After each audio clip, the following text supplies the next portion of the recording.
असं जर काही नाव विचारत संत साधूस नाही असे नाव सांगता येत नाही बाबा. मग या बहिणी रांता रांता बी जर बाजून घरवाली बाई येऊन ना एका देवधर्मच आवाज का माय वो हा का हो ताई ती बाजूवाली ओ माय सासूल बी अशी जुलू जुलूच करत अशी धरू धरूच करत आया माय जुलू जुलू करत नाही धरू धरू करत आहे चाव्या मग तुला उद्धारूच आहे का काकू. हा जीवनाचा उद्धार करून घ्यायचा असेल तर भगवंताचं नामचिंतन हाच एक बेनिफिट आहे. हा भगवंताचं नामचिंतन केल्याचं बेनिफिट भेटणार आहे. आई धरू धरू करत नाही जुलू जुलू करत आहे यावर काय गवा नाही बहिणी बरोबर आहे का नाही. हा मातंग ऋषींची सेवा करत होती माय. एके दिवशी गुरुजींचा प्रसंग आला. बापू साहेब गुरुजींनी सांगितलं भाई बेटा शबरी अब मुझे जाना पड़ेगा. गुरुजी कहाँ जा रहे हो. बेटा मुझे भगवान का बुलावा आ गया है मुझे निकलना पड़ेगा. काय झालं बसायला त्रास होतो लांबून आलेत म्हणल्यावर त्रास होणारच वयाचे. एवढं बरं आहे वा सहज बोलाय ना तरी वातावरण तयार करा ना लोक ते बरं हे नाही ते काही काही ठिकाणी आपण बोलून ते असे सुधरत नाही. एका ठिकाणी कार्यक्रमाला गेलो. मारवाडी काकाचं घर होतं. माझा पिशवी ठेवला. काकून चहा आणला. चहा एवढा टेस्टी होता का मी म्हणलं चहा जर एवढा खास आहे तर जेवण लय खास मिळेल राव म्हटलं.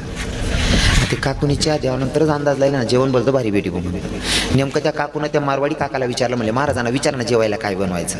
आता त्या मारवाडी काकाने त्यान भाषा मग विचारलं म्हणे महाराज म्हणतं काय म्हणे सोगरो खावा नाही का फलको. आत्मा सोगरो बी सुधरे नाही फलको बी समजे नाही. मी म्हणतो आई फलको जरा हलकट वाट राहिला मी सोगरो सांगते. रात्री जेवणले बसलो तो काका ताजा डाळ भात खाय मला बाशी भाकरी ना कालाठी दे. मी नाही म्हणू सोगरो काकू करे आग्रो म्हणतो उचल ओ माय. बोलणं तर कळलं पाहिजे बरोबर आहे का नाही. हो बोलणं कळलं पाहिजे नाही तर बऱ्याच ठिकाणी पाहिजे होते. एकदा सुरुवात मागव मी नवीनच होतो पोरगट होतो कोणत्या मागे बसू नाही सुरत जायला तू कीर्तनले. आता रिक्षावाला आपला वय काय जातस गावकडनं पण त्यासले असं वाटत मी जर महाराजले वय केली ना गाव का भाडं द्यावं नाही. तो मंदोडी येऊन सांगे म्हणे महाराज केम छे म्हणतो मी जेम तेम शे आहे ती भाषा सुधरत नाही काय सांगे मानू केम छे म्हणे महाराज मी जेम तेम शे रे आप्पा. हो पण इथं बोललेलं तुम्हाला कळतंय म्हणून मला जरा आनंद आहे. विठ्ठल विठ्ठल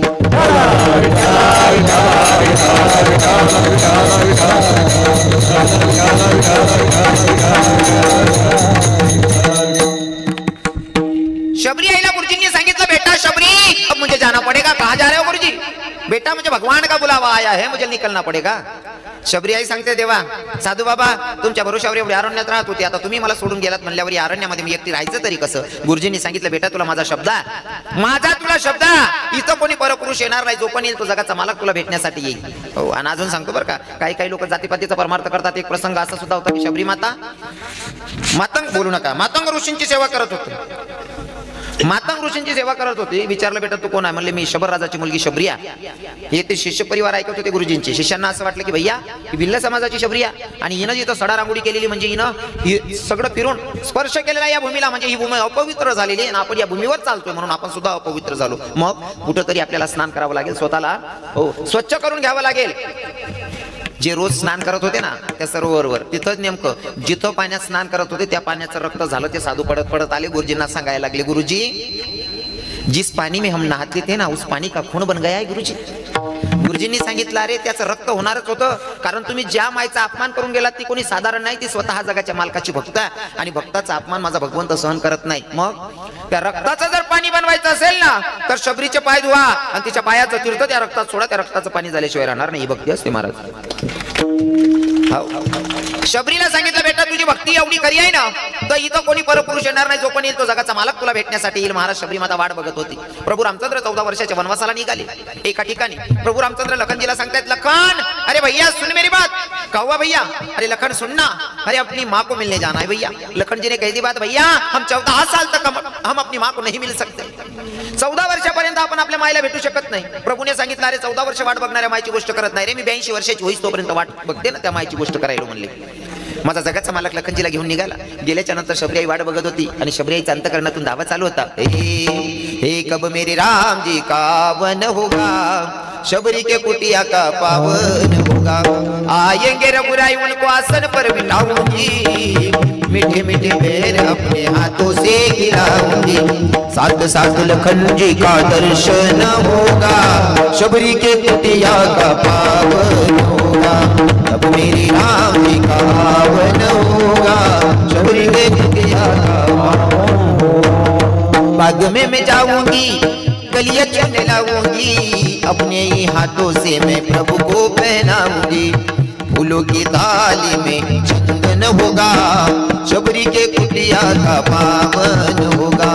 कब मेरी राम जी का आवन होगा, शबरी के कुटिया का पावन होगा। वाट बघत होती शबरी आई, जगाचा मालक लखनजीला घेऊन आला कुटियाच्या समोर आहे। शबरी आईने गुरुजींचे शब्द आठवले। गुरुजींनी सांगितलं होतं, शबरी तुझ्या कुटियाच्या समोर जो पण येईल तो जगाचा मालक येईल, दुसरा तिसरा कोणी येणार नाही। शबरीला पटलं, प्रभू आलेल्या। आणि जेव्हा जवळ आले, प्रभूंना ओळखलं, पण शबरी आईच्या डोळ्यात अश्रू होते। तेव्हा लखनजीनं प्रश्न केला, आई जगाचा मालक तुला भेटायला आलेला आहे, तरी तुझ्या डोळ्यातून अश्रू काऊन वाहताय? म्हणले, काय कारण आहे? शबरी आईने सांगितलं, बेटा जगाचा मालक माझ्या कुटियाच्या समोर आहे, गोष्ट खरी आहे, पण रडण्याचं कारण असं आहे, आपल्या हिंदू धर्मामध्ये अशी संस्कृती, अशी परंपरा आहे, साधू संत दारात आल्याच्या नंतर त्यांचं पद्यपूजन झालं पाहिजे। आणि तो नियम पुरा पाया तुम्ही। साधू संत आपल्या दारात आल्याच्या नंतर त्यांचं पद्यपूजन झालं पाहिजे।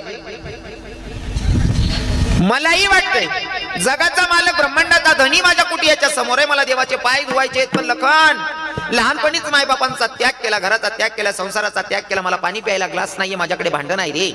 देवाचे जर पाय धुवायचे असतील तर माझ्याकडे पात्र नाहीये पाय धुण्यासाठी, म्हणून मी रडायली। महाराज माझ्या लखनजीनं गोड उत्तर दिलं, आई देवाचे पाय धुण्यासाठी तुझ्याकडे पात्र नाही म्हणून रडत्या?